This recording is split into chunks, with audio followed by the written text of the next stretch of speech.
오늘 본문에서는 예수님이 파송했던 제자들이 돌아와서 예수님께 활동을 보고 드리고 그러면서 예수님이 그들을 또 칭찬하시고 격려해 주시고 그러면서 점점 모여드는 무리가 늘어나게 된 상황이 되었는데, 이 무리들은 갈릴리 호수를 이제 이렇게 돌면서, 호수 주변을 돌면서 예수님과 제자들 일행이 이제 배를 타고 건너편 가면 그들이 사실은 다른 복음서에서는 배가 있는 사람 배를 타고 따라오고, 배가 없는 사람은 호수를 돌면서 예수님과 제자들 가시는 곳을 따라오고, 그렇게 하면서 갈릴리 호수를 중심으로 예수님과 제자들이 이렇게 함께 만나고 따라다니는 그러한 점점 무리들이 늘어나게 된 상황이 됩니다. 예수님은 무리들을 돌보시고 또 치유하시고 말씀을 전하심으로 인하여 하나님의 나라를 점점 세워 나가셨습니다. 그러면서 그 무리들이 이제 이렇게 예수님을 따라 몰려드는 것을 보시면서 오늘 34절에 예수께서 나오사 큰 무리를 보시고 그 목자 없는 양 같음으로 인하여 불쌍히 여기사 이에 여러 가지로 가르치시더라고 말씀하고 있습니다. 정말 예수님 그 무리를 불쌍히 여기시는 목자 없는 양같이 그냥 우르르르 예수님을 따라다니는 그 모습들을 보실 때에 정말 예수님이 이제 하나님의 나라가 점점 세워지는 그러한 상황들을 향해서 한 걸음 한 걸음 나가시고 계시는 것입니다. 이처럼 하나님의 나라가 점점 확장되는 그 과정에서 나온 문제가 바로 무리의 모임 속에 불가피하게 발생되는 이러한 굶주림이었던 것입니다. 35절에 때가 저물어 가매 제자들이 예수께 나와 여짜오되 이곳은 빈들이요 날도 저물어 간다고 말씀하면서 마지막 44절에서는 남자만 5,000명이었다라고 말씀합니다. 즉 성인의 장정이 수만 5천이니 그의 2배, 3배 하면 수만 명의 무리들, 어린아이까지 모였을 것이고 모두가 이제 줄이게 되었다는 말씀이 되는 것이죠. 바로 이것은 이제 공동체가 세워질 때 불가피하게 생각하게 되는 어떠한 물적 조건, 그들 모두가 또 인간으로서의 그러한 불가피한 한계가 되는 육신과 물질 속에서 예수님은 결코 그것을 간과하시거나 도외시하시거나 그냥 느닷없이 초월한 것처럼 하지 않으시고 함께 최선의 길을 향해서 공감하시고 그 길을 함께 동행하신다고 하는 점에서 우리 예수님은 세상과 구별되는 줄로 믿습니다. 보통의 영적 지도자들이라고 하면 이런 세세한 걸로 고민하는 부분을 굳이 노출하지는 않으려고 하는 것이죠.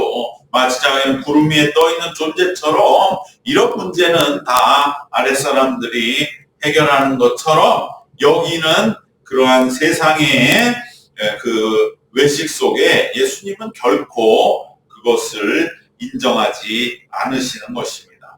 그럼에도 불구하고 사람들의 이 육신과 물질의 한계는 분명한 것입니다.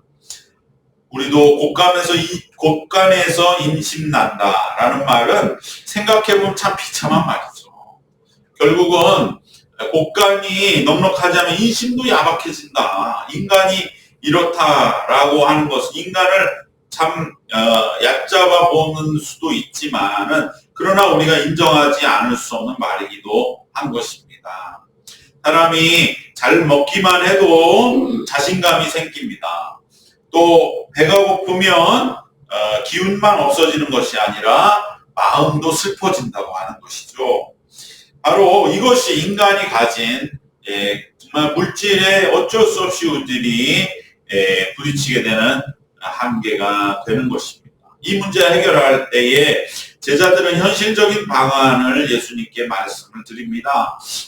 모두 흩어져서 두루 이 갈릴리 주변에 마을과 촌이 많으니 마을에 가서 무엇을 각자 사 먹을 수 있도록 하지 않으면 괜히 우리가 이 사람들을 붙들어 놓는 게 될 수 있을 것 같습니다. 라고 하는 제자도 있었고, 그때 예수님이 너희가 먹을 걸 주라 이렇게 말씀하시니까 어떻게 떡 200데나리온의 엄청난 그러한 거금을 갑작스럽게 마련을 해서 이들을 먹이라고 하십니까? 라고 제자들은 또 예수님께 어떻게 보면은 참 반문을 하는 그러한 모습을 우리가 보게 되는 것이죠. 이 상황을 우리가 가만히 보면 그 남자들이 그냥 무대뽀였을까?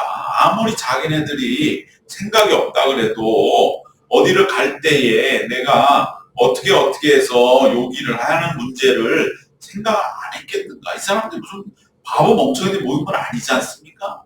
그랬을 적에 과연 이 일이 어떻게 된 거냐?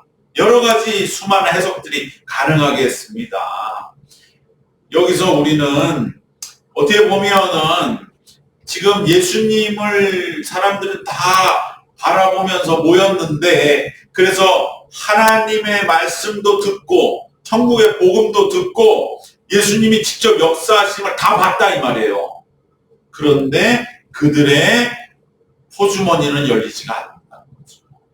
물질 문제에서만큼은 여전히 마음이 닫혀있다. 우리가 많은 사람들이 예수님 좋은 거 알고, 불신자들도 예수님만큼만 믿으라고 믿는 자들한테 말도 안 되는 적발하장 같은 소리 할 정도로 예수님은 다 누구나 만나고 싶어하고 좋아하고 보고 싶어하고, 그런데 결국은 자기의 주머니를 여는 문제에 있어서는 별개다 이렇게 생각하는 그러한 마음이 작동된 것이 아니냐 이렇게 해석하는 사람도 있는 것은, 우리가 많은 경우에 신앙생활하며 많은 사람들이 물질의 문제에 시험이 들고 그것으로 인해서 상처를 주고받고 또 가정에도 분란이 일어나게 되는, 많은 불신하는 가족들이 가장 겉으로는 신앙생활을 하니까 좋다고 하면서도 뒤에서는 손가락질하는 것이 결국은 다 그렇게 헌금하고, 그래서 우리가 이렇게 가난하다 이러한 소리 하는 그런 사람들이 많은 것을 보면 그 사람들이 신앙에 그렇게 완전히 먹통들은 아니거든요.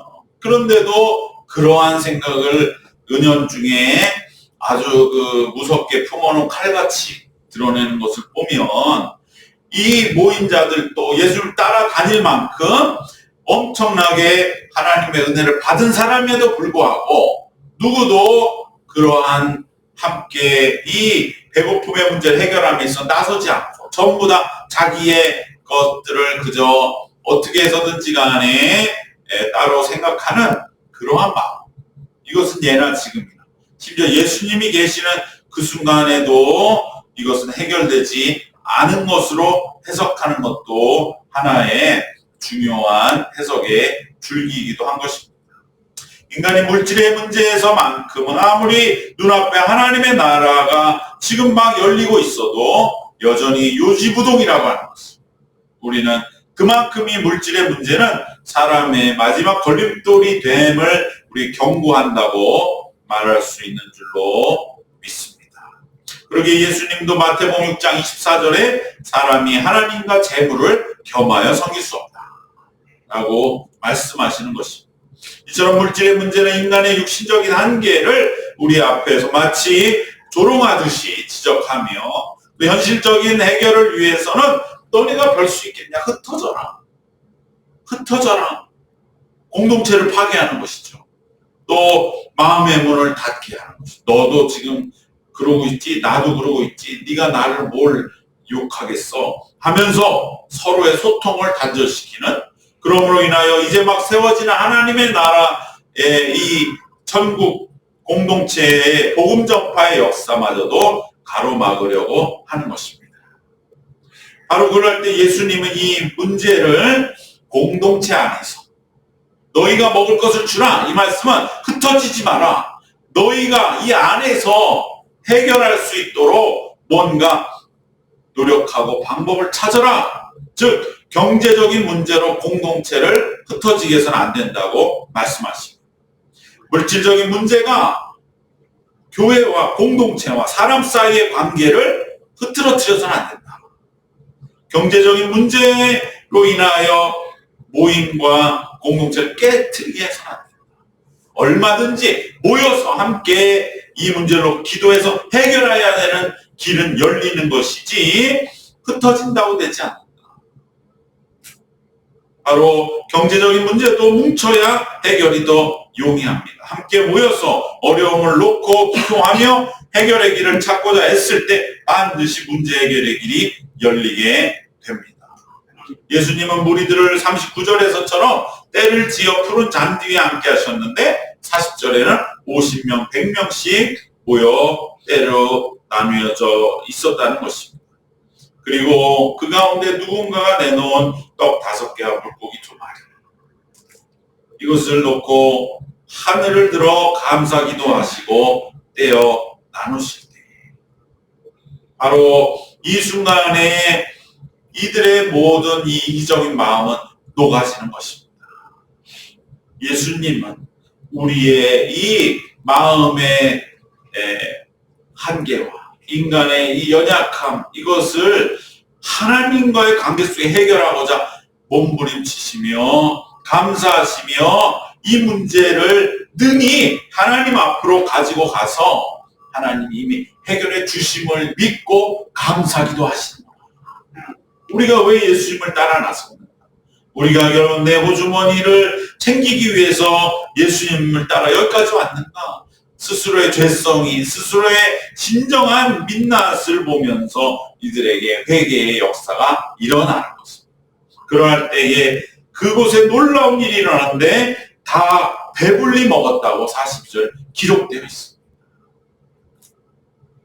결국 이것은 우리가 예수님을 의지하며 우리는 영혼과 마음만을 구원받고 영혼과 마음의 평안만을 얻는 것이 아니라 물질을 포함한 우리의 전체를 예수님은 구원하시는 것을 믿어야 한다는 말씀인 것입니다. 예수님을 진정으로 의지하면 이유를 알 수 없지만 뭔가 풍성함이 임하는 날이 반드시 옵니다. 예수님은 믿는 자의 생존을 책임지십니다. 그리고 그 이상의 문을 열어주십니다. 예수님이 우리에게 오신 목적은 영혼 구원이 목적이시지만 단박에 영혼을 구원하는 그러한 점핑을 하시는 것이 아니라 단계를 밟으십니다. 일단 배고픈 자들, 배고파서 눈이 뒤집히기 전 아무 생각도 나지 않고 슬프기만 하고 절망에 빠진 이들에게 일단 먹이시는 거죠. 로뎀나무 아래 탈진했던 엘리야를 하나님 일단 먹이신 것처럼, 그리고 나서 영혼 구원의 말씀으로 넘어갈 때에 그들은 육신의 한계 절망한 만큼 더욱더 그 자신을 구원하신 예수님을 바라보면서 영적 구원의 길로 궁극적으로 나가게 되는 것입니다. 그래서 요한복음의 5장에는 똑같은 오병이어의 말씀이 있지만 그러나 그것은 뒤에 많은 그러한 말씀으로 6장에서 이어지는 것입니다. 왜냐하면 예수님이 떡만 우리에게 주신 게 아니다. 곧 우리가 추구할 참된 양식은 바로 산떡, 하늘로부터 내려온 산떡인 예수님 자신이다. 예수님의 말씀을 먹는 것이다. 이러한 영혼 구원의 최종적인 목적을 요한복음 6장에서는 쭉 뒤에 말씀하시고, 오늘 우리 마가복음에 뒤에 말씀은 없으시거든요. 다음 사건으로 바로 넘어가시지만, 그래서 요한복음은 나중에 그 목적을 더 분명하게 하시지만, 그러나 예수님은 결코 인간의 이 물질의 문제에도 결코 예수님은 외면하거나 그대로 지나가지 않으신다고 하는 것을 우리는 꼭 기억하면서, 우리가 때로 이 물질의 문제 속에 어려움을 당한다 할지라도 반드시 주님 안에서, 공동체 안에서 해결함의 길을 열어야 할 줄로 믿습니다. 사실상 이 물질의 문제는 우리 교회처럼 이렇게 여러모로 물질적 연약한 교회에는 그대로 오늘날도 구체적으로 역사하는 줄로 믿습니다. 어떻게 정말 한 주, 한 달, 1년, 5년 이렇게 지나왔는지를 돌아볼 때에는 정말 기적같이 너무도 놀랍게 하나님은 정말 이러한 극단적인 부족함 속에서도 오히려 먹고도 남음이 있도록 빈들과 같은 우리의 모든 교회와 삶의 현장을 채워주신 줄로 믿습니다. 뿐만 아니라 오늘 이제 마지막에는 예수님은 여유로움을 주셨습니다. 43절에 남은 떡 조각과 물고기가 12바구니에 차게 거두었다고 기록하고 있는 것입니다.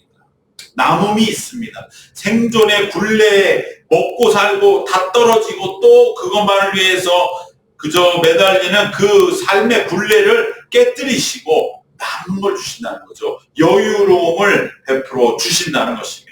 바로 이것을 가지고 우리는 이제 더 연약한 이들을 향하여 나아갈 때 이제 이웃들과의 소통의 문이 열리게 되는 것입니다. 서로 나누고 교제하고 돕고 사랑하는 길, 바로 이 남은 12광주를 통하여 이웃들과 함께 서로 소통하고 교제하고 돕는 그러한, 그래서 마음의 문을 여는 그 길을 예수님은 열어주십니다. 결국은 오병이어를 통하여 우리 모두가 서로 사랑하는 그 사랑을 함께 이루어 나가도록 하시는 것을 우리는 기억해야 할 줄로 믿습니다.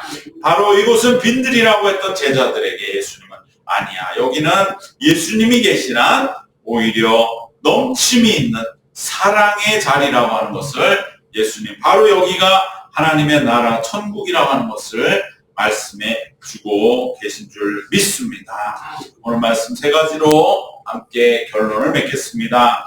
물질의 문제도 예수님은 공동체 안에서 해결되기를 원하신다는 걸 기억하시기를 바랍니다.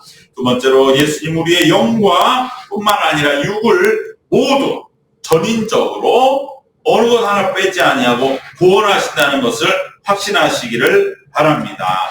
마지막으로 주님은 우리의 삶을 넘치게 하신다는 것을 우리가 믿음으로 우리는 이제 이웃들과 소통하고 이웃을 도움으로 인하여 이 메마른 시대에 사랑을 회복시키는 그러한 참된 하나님의 나라를 빈들에서도 이루는 역사를 매일 삶 속에서 이루어 나가시기를 주님의 이름으로 축원합니다. 기도하겠습니다.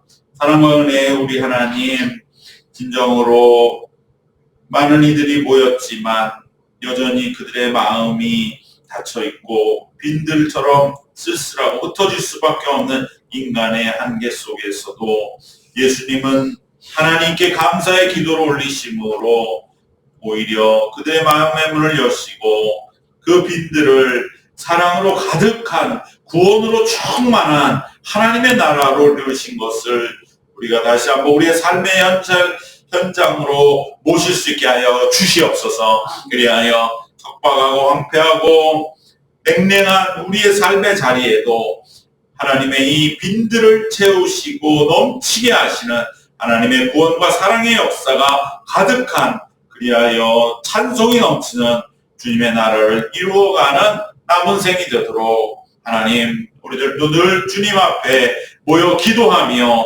하나님의 역사를 이루어나가는 매일의 삶이 되도록 주님 이끌어 주시옵소서. 예수님의 이름으로 기도드리옵나이다. 아멘.